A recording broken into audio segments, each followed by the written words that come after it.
Hello friends, जय श्री कृष्णा, जय श्री राधे। आप सभी का मेरे चैनल ब्रजवासी व्यंजन संगम में बहुत बहुत स्वागत है। कोई भी मांगलिक कार्य हो, पूजा हो, पाठ हो या फिर कोई त्योहार हो, हम अक्सर स्वास्तिक बनाते हैं। स्वास्तिक का मतलब होता है शुभ फल को देने वाले, यानी गणेश जी। ये गणेश जी का ही एक स्वरूप है और पूर्ण रूप से उन्हीं की आकृति बनी हुई परिक्रमा है। अगर हम स्वास्तिक सही बनाएंगे तो उसका फल भी जो मिलेगा वो भी सही मिलेगा। आप वीडियो को अंत तक देखिए। मैं ये लाइनों का क्या मतलब है और इन बिंदियों का क्या मतलब है ये भी सब बताऊंगी। अगर आपको मेरी वीडियो अच्छी लगे तो प्लीज़ लाइक शेयर ज़रूर कीजिएगा और अभी तक आपने मेरा चैनल सब्सक्राइब नहीं किया है तो प्लीज़ सब्सक्राइब ज़रूर कीजिए, जिससे आने वाली वीडियो का नोटिफिकेशन आपको मिल सके। तो चलिए वीडियो शुरू करते हैं। स्वास्तिक बनाने के लिए मैंने कुमकुम लिए है और ये थोड़ा सा हमने लिया है गंगा जल। सबसे पहले ध्यान रखें, जिस जगह स्वास्तिक बना रहे हैं उस स्थान को स्वच्छ कर लें। इसके लिए मैंने गंगा जल लिया है। थोड़ा सा गंगा जल डाल के हम इस स्थान को स्वच्छ कर लेंगे। अब कुमकुम या रोली लेकर के हम एक जगह से ऊपर की साइड चलेंगे। तो यानी हम इस तरीके से ऊपर की तरफ लाइन खींचेंगे, फिर इस तरीके से बराबर दूरी पर इस तरीके से लाइन खींच करके घुमा देंगे। अब इसी तरीके से हम ये लाइन बनाएंगे और इस वाले पॉइंट को, जो बीच वाला पॉइंट है, उसमें मिला देंगे और इसी तरीके से हम एक लाइन और बनाएंगे और इस तरीके से हम उसको ऊपर कर देंगे। तो इस तरीके से आप देखेंगे कोई भी लाइन क्रॉस नहीं हुई है। ये चारों लाइनें चारों दिशाओं का प्रतीक है। इसके बाद रखेंगे बिंदियाँ। सबसे पहले बीच में रखेंगे, फिर रखेंगे चारों खानों में। ये चारों बिंदियाँ धर्म, अर्थ, काम और मोक्ष का प्रतीक हैं। तो इस तरीके से ऊपर रखेंगे धर्म की प्रतीक और नीचे अर्थ, और फिर तीसरे खाने में रखेंगे काम का प्रतीक वाली बिंदी और चौथी मोक्ष। और इनको रखने का भी यही क्रम है।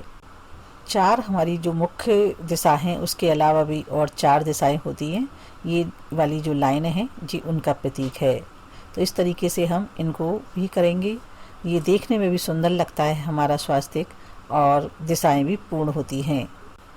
अब साइड से बनाएंगे हम दो लाइनें, दो इस साइड बनाएंगे और दो इस साइड बनाएंगे। अगर हम सही ढंग से स्वास्तिक बनाएंगे तो उसका फल भी हमको शुभ मिलेगा। तो देखिए इस तरीके से दो लाइन इस साइड और दो लाइन इस साइड बनाएंगे। ये दोनों लाइनें रिद्धि सिद्धि और शुभ और लाभ के प्रतीक हैं। रिद्धि सिद्धि गणेश जी की पत्नियां हैं दोनों, और शुभ और लाभ उनके पुत्र हैं। इस तरीके से स्वास्तिक का स्वरूप है वो गणेश जी का परिवार स्वरूप है। यह आप कह सकते हैं उनका पूरे परिवार का एक स्वरूप है और इसको परिक्रमा भी कह सकते हैं, पूर्ण गणेश जी की परिक्रमा है।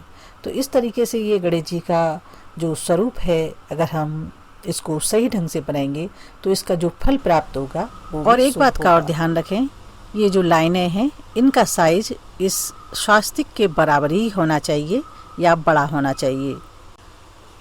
मैं अभी आपको एक बहुत ही इजी तरीका और बताती हूँ स्वास्तिक बनाने का, जो बहुत ही सिंपल है, आसानी से आप बना सकते हैं। आप देखिए इस तरीके से 9 बिंदियाँ लगाइए बराबर बराबर दूरी पर। इस तरीके से बहुत ही आसानी से बन जाता है और बिल्कुल सही बनता है। और सबसे बड़ी बात कि कोई भी लाइन आपस में क्रॉस नहीं होती है। हम लोगों की साइड इसको स्वास्तिक भी बोलते हैं और सतिया भी बोलते हैं। ये अक्सर हमारे जो कार्यक्रम होते हैं, मांगलिक कार्य होते हैं, कोई भी पूजा होती है, देवी देवता की पूजा होती है, त्योहारों की पूजा होती है, सब में इसको बनाया जाता है। देखिए इस तरीके से मैंने 9 बिंदियाँ बराबर बराबर दूरी पर लगा ली हैं। अब सबसे पहले सबसे किनारे वाली से इस तरीके से ऊपर की तरफ हम बनाएंगे और इस तरीके से बनाएंगे और फिर इस तरीके से बना करके इसको मिला देंगे। यानी हम मस्तक पर तिलक लगाते हैं तो वो भी हम नीचे से ऊपर की तरफ लगाते हैं। जजमान को लगाते हैं वो भी हम तिलक इसी ढंग से लगाते हैं। तो देखिए इस तरीके से हम इस स्वास्तिक को या सतिये को भी हम नीचे से ऊपर की तरफ ही बनाते हैं। तो देखिए इस तरीके से हमारी चारों लाइनें बहुत ही ईजी तरीके से पूर्ण हो गई। और देखिए इस तरीके से कोई लाइन क्रॉस नहीं हुई। इसी तरीके से हम बिंदियाँ रख देंगे चारों, बिल्कुल सेम मेथड से, और हम और जो 4 दिशाएं हैं एक्स्ट्रा उनको भी इस तरीके से बना देंगे। और एक बात का और ध्यान रखें, हम जो लाइनें बनाएंगे साइड वाली, जो रिद्धि सिद्धि और शुभ लाभ वाली, उसको हम सतिये से थोड़ी सी बड़ी ही बनाएंगे, छोटी नहीं बनाएंगे। इस तरीके से हम छोटी छोटी बातों का ध्यान रखेंगे तो हमारा जो सतिया बनेगा, स्वास्तिक बनेगा, वो एकदम से पूर्ण बनेगा और बहुत ही बढ़िया और एकदम से शुभ फल देने वाला बिल्कुल सही बनेगा। आपने देखा होगा तिलक लगाते हैं तब भी हम ऊपर साइड करके लगाते हैं, तो इसीलिए इस सतिया को जो हम बनाना शुरू करते हैं तब नीचे से शुरू करते हैं ऊपर की तरफ। देखिए इस तरीके से हमारा ये वाला स्वास्तिक बहुत ही इजी तरीके से बन करके तैयार हो गया। देखिए अनजाने में अक्सर लोग इस तरीके से बनाते हैं, ये बनाना गलत है। देखिए इस तरीके से एक लाइन की और इस तरीके से क्रॉस कर दिया। ये वाला जो बनाने का तरीका है ना, ये बिल्कुल गलत है। इसलिए सही स्वास्तिक इस तरीके से बनाइए जो मैंने अभी पहले बताया था। देखिए बनने के बाद ये सतिया देखने में एक जैसा लगता है, लेकिन ये बनाने का जो तरीका है ना, मेथड है, वो गलत है। इसलिए आप इस तरीके से बनाइए जो अभी मैंने पहले बताया था। तो आप इस तरीके से जो भी मांगलिक कार्य हो, पूजा हो, पाठ हो, जब भी आप बनाएं तो थोड़ा बनाते समय ध्यान रखें। और देखिए इस तरीके से सतिया बनाने के बाद हम इसी तरीके से हम दोनों साइड लाइन भी कर देंगे। तो इस तरीके से सरल से तरीके से आप सही और एकदम से परफेक्ट सतिया बनाइए, स्वास्तिक बनाइए। अगर आपको मेरी वीडियो अच्छी लगे तो प्लीज़ लाइक शेयर ज़रूर कीजिएगा, जिससे सही जानकारी और लोगों तक भी पहुंच सके। अगर आपने मेरा चैनल अभी तक सब्सक्राइब नहीं किया है तो प्लीज़ सब्सक्राइब ज़रूर कीजिएगा, जिससे आने वाली वीडियो का नोटिफिकेशन आपको मिल सके। फिर मिलते हैं नई वीडियो के साथ। धन्यवाद। जय श्री कृष्णा, जय श्री राधे।